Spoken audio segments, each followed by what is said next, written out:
Welcome to another episode of Comedy Wham Presents. With me, your host, Valerie, and sometime kitty co-hosts, Miss Purrington and Mookie, are back at home because we are recording from the Fallout Theater podcast studio. ComedyWham.com is your place to go for features about all Austin comedy. In addition to podcasts, Comedy Wham brings you articles, album reviews, show reviews, our advice column, our listing of festivals from across the country and the world, our FPIA contest page, and my articles for Austin Chronicle and thebarbedwire.com about the Austin and Texas comedy scene.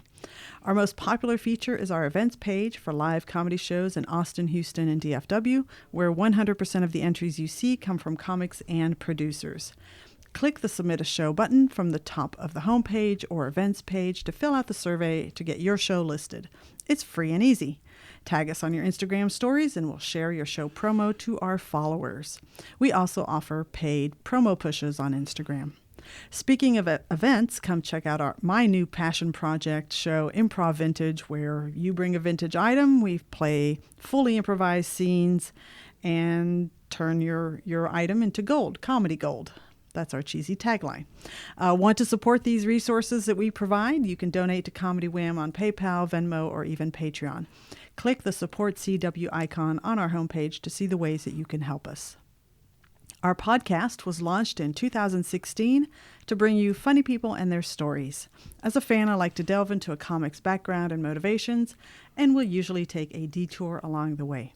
Consider the interview a way for you to get to know the folks that make the Austin comedy scene one of the best in the country. If you like this podcast, please rate and review us. Today, we are obliged, I think under the new totalitarian regime, we are required to thank our guest for his service as a military veteran. He is known for his viral sketch comedy videos. He's also got the Bits the Bomb podcast and the Great podcast. And he will be performing in the FPIA semifinals. I am keeping this generic because I don't know if this will come out in time for us to know the results, but I'm sure he's going to do fantastic. And now, Comedy Wham presents our guest, Anthony Pappaly. Pappaly, yeah, hey. Pappaly, okay. You're good. The little Italian. Yeah, a little Italian in there. And first off, I have to say I am sorry. I have taken... I think it's been a total of 4 months since I've recorded an episode. Wow. During Moon Tower, I bank a whole shitload of them. Yeah. And so I can kind of coast. And then this summer just threw me for a complete loop. And I'm like, I'm just going to take the summer off. So this is your first one back? Yeah. Oh, awesome. Yeah, since April. Dang. So, yeah, very rusty. And I'm kind of having to improvise on the equipment. Even though you're we're good. here at Fallout Theater. And, you know, I told Anthony that if it sounds like shit, he doesn't have to promote it. You're fine. This is awesome. I'm so happy to be here. Yeah. All right, let's get started. First, I always have an icebreaker question. Okay. And that is one word to describe your past. My past? Mm-hmm. Strange. Strange. Okay. Care to elaborate? I think I just have like a very unique kind of upbringing and kind of past history with like school and jobs and what I do now. Yeah. It's just kind of different and strange, I guess. Yeah. Where did you grow up? I grew up in the Bay Area, San Francisco Bay Okay. Area. I lived about an hour from San Francisco. Okay. And went to school out there. I went to college out there. And yeah, California's kind of always been my home. So the Sean Riley approach. Yeah. I didn't know Sean when I was out there. Surprisingly, Yeah. I started comedy out there. I only met him later. Yeah. Yeah. Okay. So did you have a path other than comedy growing up? I did. I really wanted to join the military when I was in high school. Really? And my dad convinced me not to join right out of high school. I was going to go into the Army and do like infantry or something. And then he convinced me to go to college. So I went to college. I studied film. And then I still ended up joining later. That's part of why your sketches are so good. Yeah, I went to film school. And I was very much into film when I was in high school and in college. And I've always been making videos with friends. And yeah.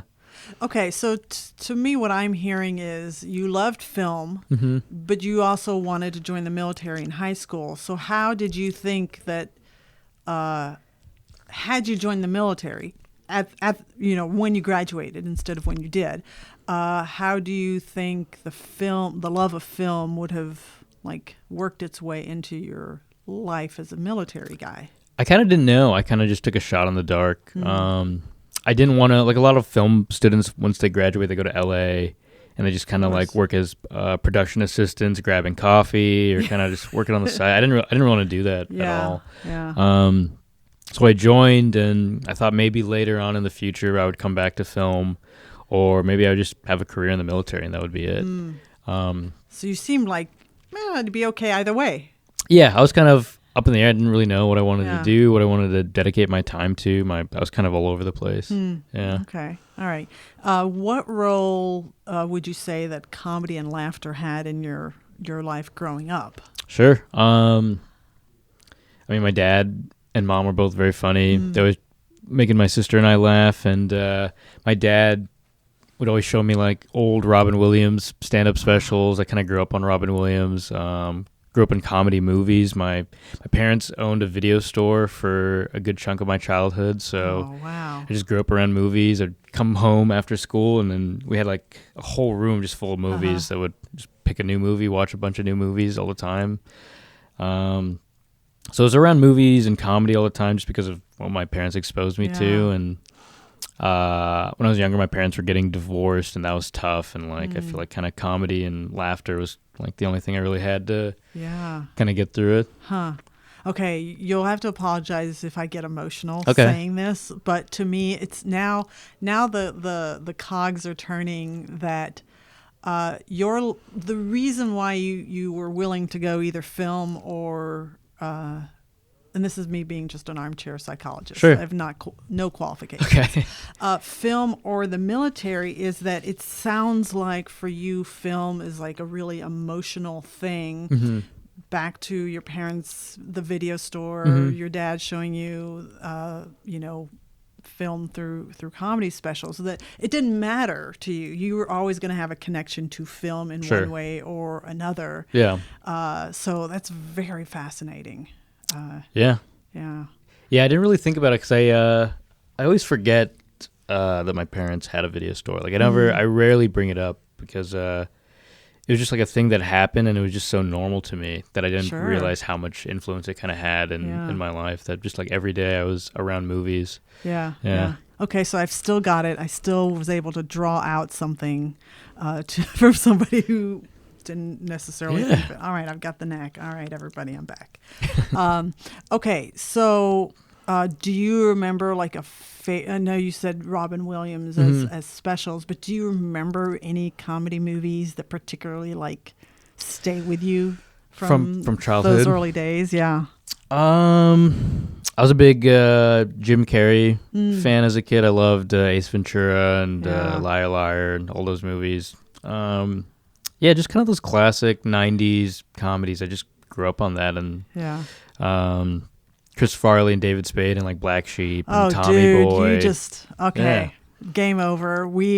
Tommy Boy and Black Sheep, Tommy Boy particularly, is one of my all-time favorite movies. Yeah, it's such a great comedy movie. It was like I still laugh every time. Yeah. It was like a sleepover movie. Like every time my friends would come sleep over, we'd watch, one of those movies. So little Bo Derek action, for the teenage boy. But then all of the other comedic gold throughout. It was just it was everything to me. Yeah. Oh my gosh, that's great. All right, so we are now best friends. Okay, cool. As well. All right. So at what point do you think that comedy so Robin Williams specials, did you ever on your own start exploring other comics specials? Later on in life, I think like in high school, like when I was younger, my dad would just throw on like Robin Williams or I forget who else, but my dad was the first one to kind of show me comedy. I remember really young he showed me a Russell Peters special, and I thought that was cool. I've never seen like another Indian guy doing stand-up, so that was kind of like an eye-opening kind of experience. And then I remember in high school I discovered Aziz Ansari, and then that was even more different than like Russell Peters because that was like an Indian guy who grew up in America. He didn't talk with an accent. He had like all his jokes had nothing to do with like being Indian. It was just like American life stuff. And that kind of resonated with me. And I was like, I didn't know we could do this. I didn't know this existed. So that was definitely like a pivotal part of me getting into comedy, is just seeing that. Yeah. Yeah. Okay. So you get your film degree, Mm-hmm. and then is it still at that point that you're like, okay, I really still want to do the military thing? Yeah, I started comedy when I was in college, so I'd already been doing Okay. it for a little bit. We have to stop. We have to okay. go back. Okay, tell me about the why, the when, and where of that moment. Okay. I think there was just like one summer I was just like laying around just watching YouTube, and then I started watching all these different stand-up clips, and I did like a little bit of acting in like high school, and then I liked improv. I just started doing more research into comedy, and I'm just like, how do you get into comedy? And people are like, you got to go to open mics, you got to do these things. That seemed so daunting when I was, 17, 18. I remember I signed up for a comedy class, a stand-up comedy class in San Francisco at a place called the San Francisco Comedy College. And it literally is just like a workshop. You pay, I forget how much it was, but you go to this room in San Francisco. It's all these other people, and you just practice writing jokes, and you get up in front of each other, and then you go up at a club that they were partnered with. And I remember doing that, and I hated it. Like, I just felt so out of place. Oh, really? Yeah, I loved stand-up, and I was like, I feel like I can do this. And then I did the class, and I hated it. Huh. And this was early in my college career, so I think I was like probably 18, 19. Okay. So I didn't do comedy again for a while. I was doing a lot of improv in college. Okay. And then later on, I just felt that itch again. Like, I feel like I should give it another shot. And so I just went to a random open mic. I wrote a bunch of jokes. I went up, and it just happened to be a good night at this open mic, and like it was packed with people. It was that place called Mutiny Radio in San Francisco, which I'm not even sure if they're still around, but it was a great supportive room for comics in San Francisco. And I went up on stage. I had a great set, and people were like, "Whoa, how long have you been doing comedy?" Whatever, and I was like, "This is my first time," and I just got hooked after that. Yeah, and and then just started going to open mics in San Francisco and Oakland and around the Bay Area, and but I just never really advanced to a point where I thought like, maybe I should dedicate more time to this. It was kind of like a hobby. Yeah, I was like maybe once or twice a month I would go out. Wow. Yeah, that's not much. It's not a lot. And I'm sure that you've heard this before, but if you've already been acting and you've been doing improv, that's so complimentary. Sure, I mean, of some course. people are like, "Oh, improv is terrible." I'm now a recent convert, but there's skills from those two Definitely. particular forms of art that translate into stand-up. 100%. Yeah, I mean, I think just kind of being comfortable, being vulnerable. You get that a lot from improv and acting. And then from improv, just thinking on your feet and being able to react. And even just like, even with writing, I felt like improv helped a lot. Just getting my mind in a different place with different premises. So that all helped a lot, but I just didn't do stand up that often when I first started. It was just kind of a hobby, and I would have dreamt to turn into a career, but I just didn't know what I was doing. I was young, and the work ethic wasn't there for stand up. So yeah.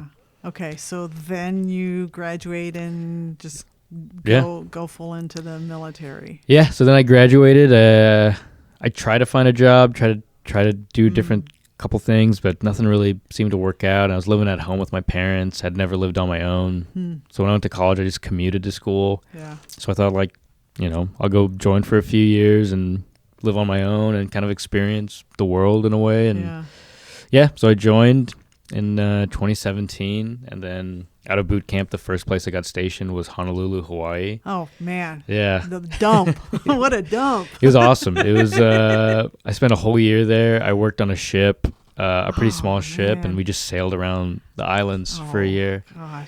And it was one of the coolest jobs I've ever had, and it was awesome. And I kept doing comedy when I was there. So same thing. It was like maybe like once a month or twice a month here and there. But yeah, there was like a small comedy scene in Honolulu when I was there, and made friends with people and did open mics and a couple shows here and there. And did you find a difference? I mean, I know you were fairly young in the stand-up universe, but did you find differences between the Oakland Oh, sure. San Francisco scene in Hawaii? Definitely. Hawaii is a lot more laid back. Everyone was definitely nicer in Hawaii. Oakland, San Francisco, I think because of the proximity to like LA and because there's a lot of major clubs in San Francisco there's a lot more competition. It's a bigger scene, so it's very cliquey. There's like different camps of different comedians. Yeah. But in Hawaii, it's such a small scene that everybody was friends with each other. Everybody knew each other. Everybody did the same shows. So I think it was a nice kind of refreshing thing because being a new comic in a big scene is pretty daunting. Mm-hmm. Yeah. Yeah. But it was cool. And at that point, you're still at your pace of a couple times a month. Mm-hmm. And is the bug like starting to bite at all? Yeah, I still have that's why I kept doing it is just because I loved it, but I just didn't know. It was like I was working a full-time job being in the military and then going out to mics late at night and then waking up early for work. I don't know. I just didn't commit to it. I just couldn't do it. Yeah. But I still loved it and I still imagined that it could be a career one day, but I just didn't put in that time. Sure. For years. I feel like I only really started dedicating a lot of time to it in 2022. Yeah. Yeah. Okay, so the service starts in 2017, and how long did you were a year in Hawaii? I was a year in Hawaii, and then I volunteered to deploy. So I went to Manama, Bahrain, which is a island right off of Saudi Arabia. Okay. So I was there for 1 year on another ship, very similar. And same thing there. I met local comics like Bahraini comics in Bahrain, and I would do open mics here and there. Even less so, just because the comedy scene was way smaller. You don't hear a lot about the Bahrain comedy scene. No, to be honest, it's not a huge globally, but they're there. Yeah. They're very funny comics out there. They're very westernized kind of country, so they all watch American TV and they get American references. So I did jokes in English and everybody understood. I remember I did a show there. I did my set in English and it was okay. It's not bad. And the guy went up after me, did his whole set in Arabic and just crushed. Wow. And I was laughing, but I didn't know. It was just fun to be in that room with that energy. But it was cool. Doing stand-up in another country, working, traveling. So I was there for a year. And then after there, I was in Baltimore for a year. And that was great. Another great small scene. Every scene I've gone to, I don't think there's a bad comedy scene anywhere. Because everywhere I went, there's people I love. There's great clubs. I think comedy is just always a great group of people. But I met really great friends in Baltimore. Did open mics there. I started doing it more there because I had a little bit more time. So I was going maybe 2-3 times a week now. Okay. Picking it up. I think now I kind of had the bug of I really like this and I think this could be something. And this was 2019. Okay. So before the world shuts down. Before the world shuts down, I feel like, okay, I really like comedy. This is going good. Maybe this is something I can really do. And then COVID hits. Everything shut down. Still in Baltimore? I'm still in Baltimore when it hits. And then I get orders to New York City. Oh. So I get stationed in New York City. It feels like a dream because it's okay. The best comedy scene. Yeah, it's the comedy capital of the country, at the time at least. Yeah. And but nobody's doing comedy. Nobody's doing comedy. So we moved there peak pandemic. We moved to New York in April, I believe. Yeah, it was in April. Jeez. So it's just the pandemic's, we're a month in. Everyone's kind of scared. Everything's shut down. And you said are you married by this I point? am married, yeah. Okay. Yep. All right. So I got married right before we moved. Okay. Yep. All right. And then we're in New York and I'm just working. There's no open mics. There's no nothing. I think I do my first open mic in New York in October. Okay. And I think it was at Eastville Comedy Club in Brooklyn. And everyone was socially distanced inside. I think there was glass, the plexiglass blocking every table. And it wasn't fun. It kind of sucked. And I went maybe once or twice a week if I was lucky. Every open mic was outdoors on a rooftop or, we were behind plexiglass and it just Didn't feel great. Yeah. So was that taking the joy out of it for Oh, you? yeah. For sure. I was like, all right, maybe comedy's kind of, maybe I missed it. You know, I missed the man. opportunity.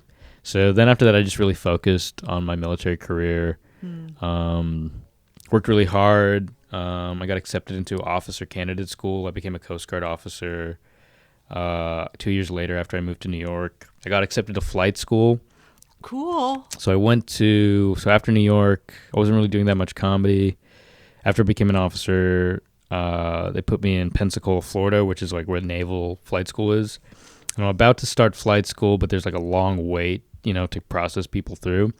So I had a lot of free time. And then the world was kind of opening back up. And then I was in Florida where, you know, not as strict as New York with the COVID stuff. So started doing open mics again on my free time, and then kind of just fell in love with it again because I was doing open mics and I was getting booked on shows, and I was driving around Florida doing spots between like Pensacola and then that whole upper Panhandle area.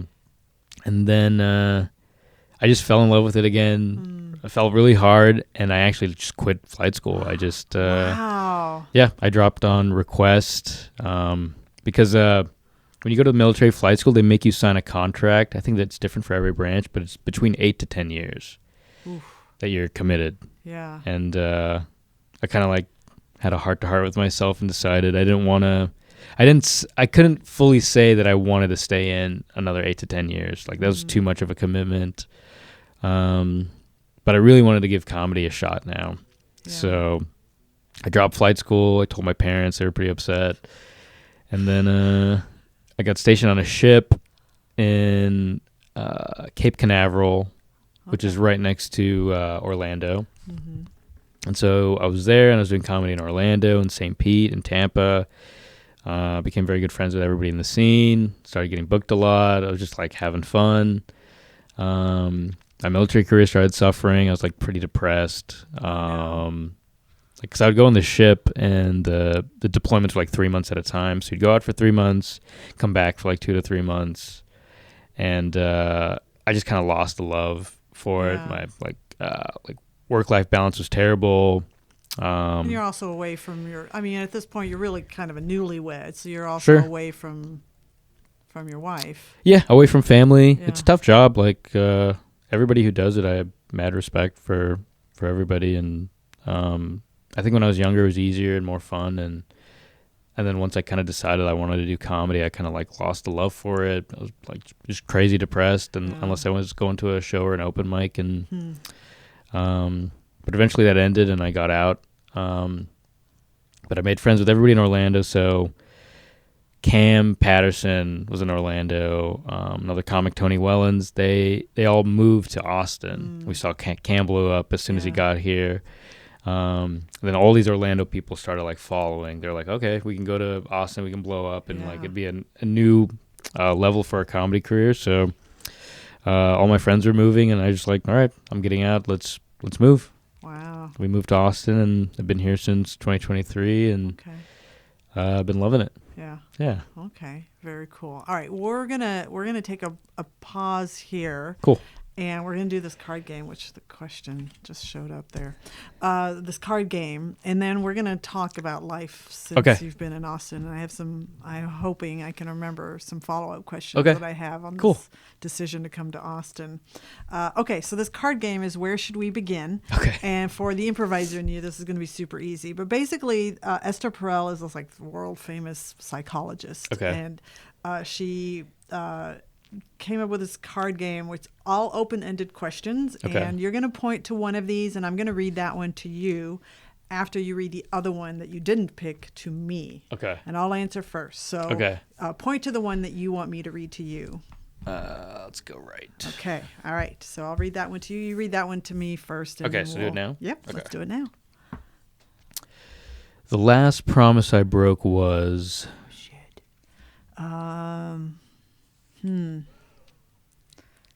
Can Valerie answer this without crying? Don't know if I can.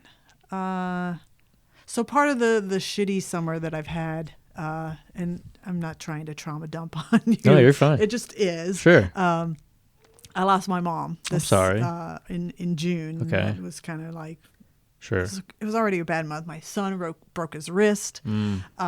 and just a series of unfortunate events. And I think I kind of harbor the breaking of promises to my mom, because I feel like her life kind of ended. She was 87, so she had a nice, good life, but I just feel like there was more time to be spent and to do things. And one of the things that I'd hoped we could do is, my dad passed away in 2017, Okay. and he's buried in South Texas, and I would have liked to take her on one more trip. But I guess now they're going to be reunited when I take her down there, her Gotcha. ashes and all that. So that is, my sad story of how I'm sorry. Like I've broken. Yeah, so there you go, Anthony. You I had didn't no mean idea. to. You had no I wish I idea. picked the other card. Well, who knows? This one might. We'll see if I cry during your answer. All right. Okay. It's a lot, I know. Okay, yeah, you probably should have now. But I wouldn't have an answer to this. Okay, so you ready for yours? Okay. This one's easy. Okay. Okay, this one will be fun. You can pivot the whole tone of the podcast now. Okay. Okay, Anthony, the celebrity I'd want to play me in a movie, and this is great because it's going to be a nice tie-in to everything you do now. That's tough because in terms of like Indian actors, I feel very limited. You know? What, you don't want Timothy Chalamet? I would love it if I could just like have a white guy in brown face. I think that would be. Oh man. I mean, I would greenlight it, and I hope that would make it okay. I guess if I had to look like me and represent me, I don't know. I don't even know that many Indian actors. Maybe like Dave Patel, the guy from Lion and Monkey Man and all those movies. Yeah. But I don't even know if I like that. I mean, it is a changing landscape, especially in the comedy. Like, and I'm certainly ignorant of like specific regionalities or Sure. portions. To me, I'm still kind of lumping a lot Yeah. together. But like Hassan, Kamal, Oh yeah. Aziz, he's kind of made a comeback. Yeah. They're. I mean, at least the fact that I can name 3 is better than Sure, it yeah. would have been 5 years ago. Maybe. Right. Yeah. So we're making progress. Yeah, there's a lot more popping up, and I think it's only going to Yeah. grow more and more. I think Yeah. the culture is shifting to where more, like Asian people feel like they can do comedy, Yeah. So, And one thing that's really interesting about the Austin scene, which the Lisa Brass, who runs the Paramount, Okay. there's this quote that she shared with me a few years back. Now you're seeing comedy shows by Asian comics, and they're not in English. oh, yeah. And they sell out. Sure, yeah. And that's like a great indication of how smart the Austin comedy scene Sure. is, because you can have that happen, sell out a theater, Yeah. and it's now a norm. Yeah. So it's kind of cool that that's a thing now. Yeah, it is pretty wild. I know, like even like Creek, they do every once in a while. They do like shows fully in Spanish. You start to see that more popping up. Yeah, it is kind of awesome. I think it was like last week or a week ago, there was an Indian comic from India who sold out Madison Square Garden, and his whole show was in Hindi. Wow. So it wasn't even in English, and I think it was like the first time Damn. a comic from another country sold out MSG and did it in a different language. Yeah. So, I mean, there's audiences out there. It's kind of cool that there's comedy for everybody. Every Yeah. walk of life. There's your avenue. So Yeah. I think that's pretty cool. Yeah. Yeah.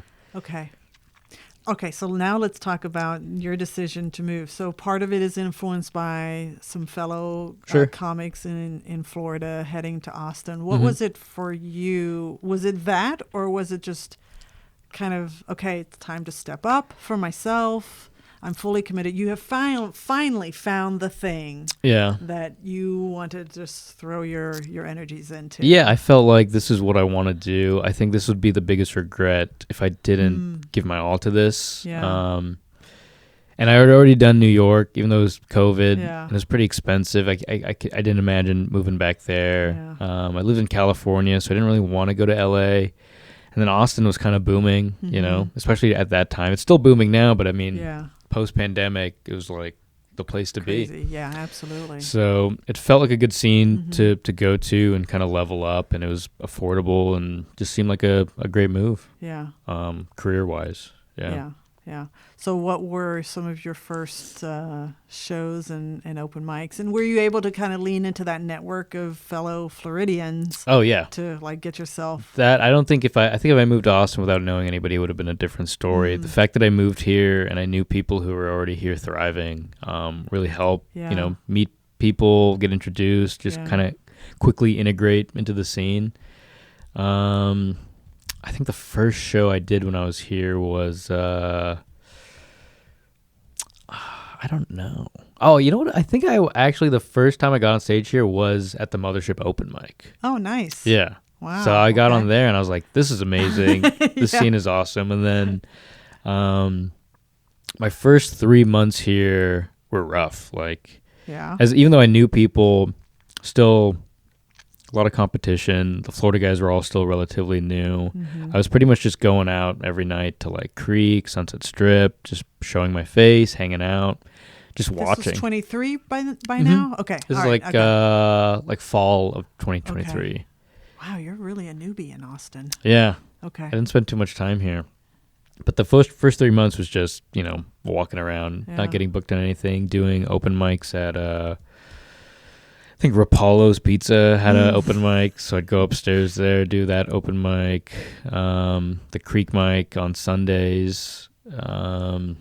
Just random little spots here and there. Yeah. I was kind of a nobody, even though I made friends and I had friends who lived Yeah. here. It took me a while to kind of get into a rhythm of like meeting people knowing that I'm decent enough to get booked. Even today, I feel like I'm in a pretty good spot now, but it took a while, Sure. but I was committed. I was like, this is what I'm going to do, so I'll just tough it out and Yeah. be here. Yeah. Yeah. So how often, because we've talked about, a couple times a month to 2 to 3 times a week, to how did that change in Austin? Because there's no shortage Sure. of mics and shows Yeah. per night. So what were your numbers in Um, those early days? Early days in Austin. Yeah. It was still pretty rough just because I was new. And I think I was still better off than like other people who come here brand new, because I knew people who would come here and I would never see them booked and they would just leave. But I was new. I wasn't getting booked right away, but I was still out every night, Yeah. hanging out at Creek in the patio. Just, I was probably doing, when I first moved here, I was probably doing maybe one spot a week. Okay. And sometimes it was just an open mic maybe, or a couple open mics. And then once people started to get to know me, I started like doing more shows, getting more involved with the scene. I do a lot of photography, so I'd go and photograph some Okay. shows here and there and trade spots for that. So, hey, if I take pictures of your show, can I get a spot? Started barking for shows at Sunset Strip. That was like a big one for me to Yeah. get spots regularly. Once I got that, I was like, okay, I at least have a guaranteed spot once a Yeah. week if I bark. Yeah. And yeah. so I'd be out barking for like 2 hours, then go do a 7-minute spot. And Are you a door person anywhere? Okay. No. All right. never was a door person Okay. anywhere. Though I did work the door at Black Rabbit for a little bit. Okay. So it was the same thing though, but I have to go bark and then Sure. help out with the show. And then just, the more people you start to meet, kind of get integrated, people start to like you, get booked a little bit more here and there. Sure. Yeah. Just kind of have to grind your teeth for Yeah. a while. Yeah. So So at what point, and I did not, I mean, I did scour your social media a little bit, but I did not scroll to find out when was the first of your videos, that sketch kind of took videos, off. started happening. Like not it necessarily took off, just when was the First one? Yeah. Oh, I mean, when I was in New York, I started posting videos when I was in high school with friends and stuff on Oh, like okay. YouTube, and they never took off or did anything. They're just kind of like dumb videos we did. I started posting like sillier videos as an adult when I was in New York. Okay. On my Instagram, there's like some dumb videos on there that didn't do anything amazing. And when I was in Florida, I did a bunch too. I started like kind of upping the production value, kind of working harder at it, but still nothing, like no traction. Yeah. And then last year, one of my best friends from Baltimore, Nick Oka, who's a great comic, he moved out here, and he's one of my best friends in comedy because we're kind of on the same wavelength with jokes and joke writing. And so him and I started doing sketches, and then we put out a video, I think August of last year, and that one like just kind of took off. And we're like, okay, this is something. Let's try to do another one. We did another one. It did really well, and then we're like, okay, I think we have like a formula here that works with us, and we like to do it. So from August of last year, we just started cranking out video after video, and slowly the following just started growing out of nowhere. It was crazy. It just It speaks to they're smart videos. Like thank you. I think they're just really, really smart, sharp. But also I think it speaks to like you're doing this with your best friends. So Sure. yeah, you have the kind of a similar mindset, and so it's easy. You're not forcing something. No. So I think people subconsciously or consciously they pick up on that. Sure. And they're like, oh, this feels genuine, and it's silliness and wackiness, which Truly, I think is a hallmark of your videos. It's a little wacky. Yeah, they're crazy. they're really absurd. Yeah. But yeah, I mean, I've been making videos for so long, and the biggest problem I've had is like finding people that I really vibe with to make a video with, because you decide you want to make a video with somebody, and then you guys are both thinking in different speeds, and they want to go a different direction than you do, and then you lose love for the project because you're like, this is not what I really thought about it. But with Nick, it just kind of works out, and we're just able to really work well together and crank out what we both love. Yeah. And it's been fun, and I just can't wait to. I feel like we're just kind of climbing this ladder right now, and I'm excited to see where we go with it. Yeah.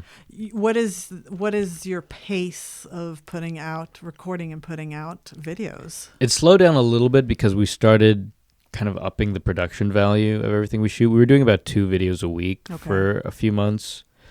But that was exhausting because we were, shooting and then editing, and editing took a while. And now that we've kind of we try to shoot a little bit more higher quality and edit a little longer. So if we're lucky, maybe 1 video a week now, but I've gone a few weeks without posting a video. Yeah. And where, thinking about that film school background and your love of film, are you thinking that far into the, since these are getting traction? Sure. Are you letting yourself think about what could be possible down the road for yourself? Definitely. This is also kind of revive my love of film and everything, because that kind of faded away as well with the military career. Yeah. So it's been fun. We write scripts and we think about the shots we're going to use, and I would love to, shoot a pilot or, write a movie one day and try to take that somewhere. So it's been kind of fun to kind of see all these old feelings kind of come back up. Yeah. Gosh, it seems like everything kind of was a little all over the place in terms of your commitment to now. Everything kind of, I feel more focused on what I want. I don't have any doubts about what I'm doing anymore. Yeah. So it's been a great feeling. Yeah. It feels really nice because I was all over the place. I was, in the military, I was going to be a pilot. I was going to do this, I was going to do that. But now I'm very confident in what I want to do. Yeah. Okay, let's pivot to some of your other things, like your podcast. And the great podcast. You like 3 episodes. We have 3. We haven't put too much effort in that. Yeah, but Bits That Bomb is your regular podcast. You had kind of a famous guest on that one. Little name. It's pretty cool. I had Fahim Anwar. Yeah. He was also my favorite comic, which is he's great. A dream guest off the bat. It's pretty crazy. Yeah. How did you? How? Because here I am. I interviewed comics, and I'm like, damn it, you got Fahim? Yeah. No. I sent him a clip because I had a clip of a friend that I did that podcast with that went viral.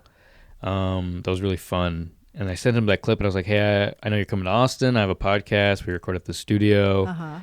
Love if you have time, we'd love to have you on. And he was just like, sure. Damn. And it just worked out. Nice. I have not listened to the episode, so tell the three people that are going to listen to this why should they go listen to that episode, and also explain the concept. I mean, I think it's in the title, but kind of pitch the idea of the podcast. Definitely. I mean, I always had these bits, these jokes that I would write that I really loved, and I could just never get them to work on stage. I just hated the idea of like throwing them away or never using them. Yeah. So I try to repurpose them by just like talking about them, and like maybe it doesn't work as a stand-up clip, but maybe it works, as a story or in a podcast. So I like talking to other comics about these bits that they have that just couldn't work for whatever reason, but they're very funny regardless.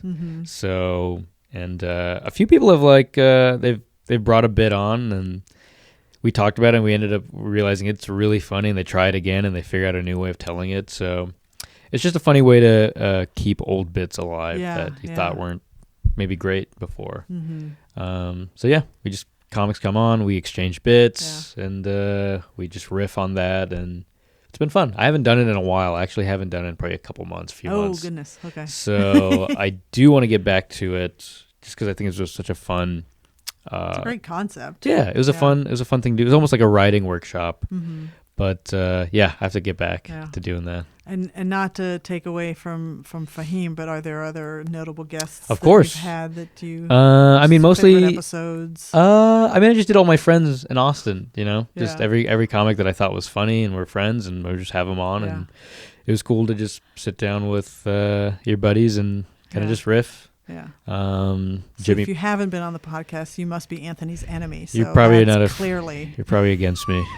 You've crossed me somewhere. No, I mean, it's just hard to producing a podcast is so much work, especially by yourself. Yeah. Getting it on YouTube, title cards, and this is why this is audio only, Anthony. Sure, that's a smart move. Because you just put like a picture up, and exactly, that's awesome. Yeah. But I was trying to put out clips and everything. And it was like so much editing, it's just kind of exhausting. Yeah. Especially like for me, this is not my full-time gig. Sure. So it's like, okay, I got to find time and doing other shows and taking classes. Sure. It's a lot. Full plate. Yeah. That's why I get why podcasts, like a lot of famous podcasts, they have like a whole team of people. Yeah. This is a one-person production. It's great. Yeah. Okay, so you might bring the podcast back. It is a great concept. It's evergreen, and I think I want to. I just got to find the time. Right. Yeah. Okay, so the other thing that I mentioned in the introduction is the FPIA semifinals. You advanced. So if you showed up in fall 2023, I think you competed last year. I did, yeah. Right, and you advanced as well. I went to the semifinals last year as well. Yeah. All right, so second time. We'll see what happens this round. It's a tough because we have our tracker on our website, and this is the old person comedy scene comment that pre-COVID, I knew 80 to 90% of the names advancing to semifinals, and I knew everybody in the finals. Post-COVID, I don't know 80 to 90% of so many names. new people, right? So many new people, and I've gone to a couple of rounds, and I mean, there's some fierce competition. I mean, the talent is just crazy. Like, you could tell that Austin is definitely like working people's, comedy muscles, because there's just so many great comics. It's tough. I envy. I mean, I never envied people who were competing before, but now it's like, ugh. Yeah, it's fun to advance, but it's also like I'm not a huge fan of comedy competitions, just because comedy is so subjective and everything, and then it's like this crazy pressure for this thing that really doesn't. It's awesome to win, and it's awesome to advance, and I think the people who've won in the past are all so crazy funny. Yeah. But also, it's just like I gotta be in my head, and it's a weird headspace to be in. Yeah. And there are plenty of notable examples of people who never won Funniest Person in Austin that are, successful in their own right. Definitely. These days. And it's Funniest Person on that particular night under the particular conditions of Sure. that night. So yeah, you do. And I think that takes like some wisdom and life experience before you get that, because Sure. I think the younger comics probably Yeah. get so in their heads about, Yeah. oh, I got to win, I got to crush. And they Definitely. don't realize that, this is, I mean, yes, that paycheck would be great Yeah. at the end, but also you still have to go to an open mic the next night. Yeah, for sure. I've done competitions in the past where when I was younger, before I joined the military, I remember I did one and I got to the finals and I didn't make it past. And I remember I was like, I'm done. Oh no. This is it. Yeah, it's that young brain thinking this is the end all be all. Yeah. And then, like you said, the older you get, the more you do it, this wisdom that you get where you're like, it's okay. There's so many ways people blow up. Yeah. And sometimes they don't even realize how they're going to blow up. Sure. Yeah. Because that like, I'm thinking, I don't know why I just randomly thought of her and I can't remember her name, but the comic during COVID, she did these viral videos of her lip syncing to Trump. Okay. Like she just blew up. And then the next thing you know, she's got a Netflix special. I mean, she probably had no idea Sure. Yeah. that she was going to, go viral. Yeah. That random day she posted. Definitely. It just happens out of nowhere. And, you kind of like, you hit this, you just like hit this nerve and like people are starting to listen to you and they're in tune with you and just it's crazy. Yeah. Okay. Are there projects that I haven't talked about that you're doing? No, that's kind of everything. I put out a lot of sketches and put out a lot of content that way. A few road gigs here and there now because of the following's growing, which is nice. Yeah. Oh, that's right. Because like I realized, because I went to your website, I realized, oh my gosh, I just caught you in this very narrow window. You've just been doing some touring. You're heading off in a couple of days somewhere. I'm here for a while. We just got back from Toronto. We went up there, me and Nick. Yeah, we got booked at a club there. We did 4 shows. Cool. First time getting booked for like a co-headlining thing internationally, and we did that, and that was fun. And then I think I'm going to Des Moines in September. Oh yeah, that's what I was thinking. I'm like, Matt's club, very nice. Matt Banwart starting a club there, and that's pretty cool. That's pretty exciting. So going to Des Moines with Lucas McCreary, that should be fun. Nice. Trying to book more gigs like that, and just doing the thing and hoping to keep growing. Yeah. Very cool. All right. Is there anything else you want to talk about before I throw you my final question? No, nothing from me. Okay. I'm ready. All right. Okay. Well then, hold on, because this feels short, so I like to draw. Okay. Yeah. Hit that 60-minute mark. Okay. Hold on. I have my boilerplate dumb questions. Okay. Okay. Yeah, I'm gonna ask you this one. I think this is a good one. Given your like ambiguity to like full on commitment, can you think of the moment where the light bulb kind of turned on for you that said, oh yeah, I'm all in on stand-up comedy now? I think it was like a moment when I was living in Pensacola where I'd been doing mics for a little bit there and starting to get booked on shows, and then I was driving from Pensacola to I think it was Destin, Florida. Oh yeah. And I think it's either Destin or somewhere else, or it might have been where did people go? Oh, Panama City Beach.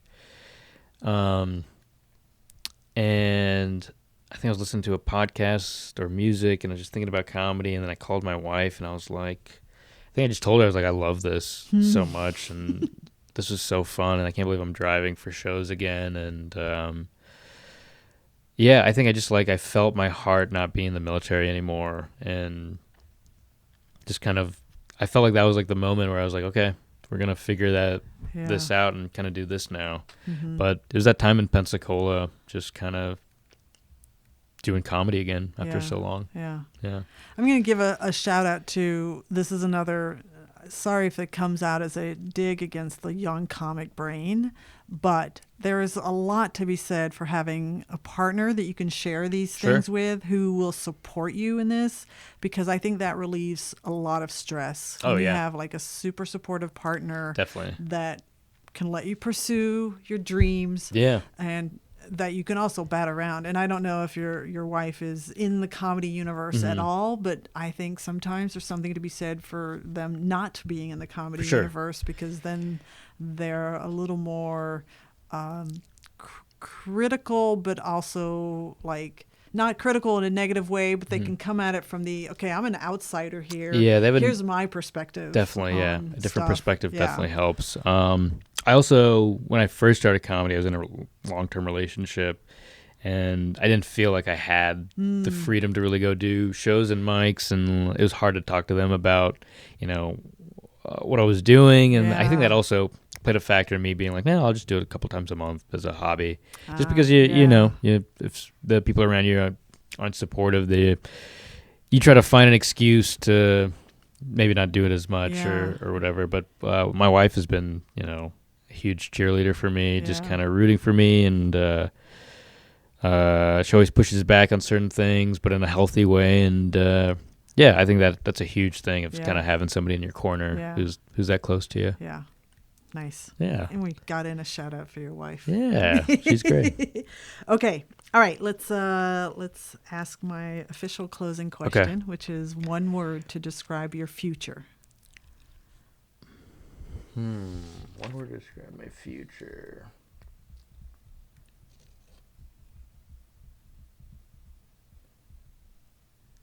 For some reason, the word that's coming to mind is ever changing. Okay. Okay, armchair therapist time here. That feels like just kind of an acceptance of your past, because you had a lot of things changing in your past, and you weren't, able to commit just yet. Yeah. Until you finally found the thing that you could commit to, or two things. You got married, and you married your wife, your other wife, comedy, So kind of an acceptance that things are going to change, but and I want to kind of just be open to that, and I'm fine with that. I think I at one point I was very committed to the idea of just doing stand-up only, but now I'm like, I would love to write a sketch show or write a pilot for a TV or movies or something. I think I've just kind of settled in the realm of creative comedy, all that. I think that's kind of where I'm at. It doesn't have to be stand-up, even though I love stand-up, and I'm going to keep working really hard at stand-up. But, I'm excited to do a bunch of different things. This past Friday, me and Nick shot a commercial for Top Notch Burgers. Wow. In Austin. Congratulations. And we were just acting in it, but it was fun. I was like, I would love to do this, like if I could be an actor or something. Yeah. So I don't know. I hope the future is just ever changing, and I get to, dip my feet in a bunch of different things. Yeah. And I can say, I've got a recording of, when it all is beginning to take shape. For sure. Thanks for having me. It's such a fun podcast. Thank you. Okay. Well, that is a wrap on Comedy Wham presents Anthony Pappaly. Anthony, tell us where we can find you on social media and promote your projects. Sure. Instagram is my big one. So if you want to follow me on Instagram, just at Anthony Pappaly, Pappally. Have a YouTube, same name. That's about it. Okay, you've been very gracious because I have butchered your name. No, you're fine. Multiple times. No, you're fine. Everybody does. So it's fine. We hope you've enjoyed learning about how Anthony got to be the comedic genius that you heard today just as much as I have.